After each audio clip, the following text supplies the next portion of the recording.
Assalamualaikum warahmatullahi wabarakatuh. Introduce myself. My name is Muhammad Reza Pahlevi. I'm from MIP Makassar, Mathematical Department Level 2. This is my friend. Let me introduce myself. My name is Muhammad Rizwan. I'm studying in MIP Makassar. My major is Nautica Department Level 2. We need to find ways to improve fuel efficiency on the ship. I agree the company has decided to implement new energy saving measures. One solution is to reduce speed when necessary. Yes, and we should also consider monitoring fuel consumption more carefully.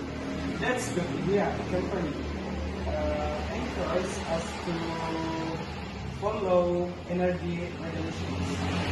If we avoid wasting energy, we can save a lot of fuel. We need to find ways to improve fuel efficiency on this ship.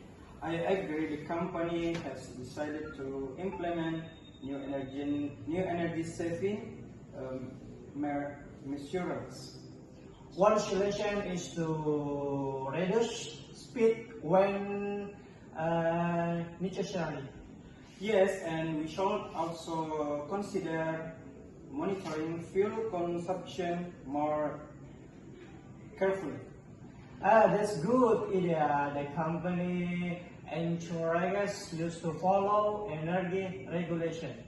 If we avoid wasting energy, we can save a lot of fuel.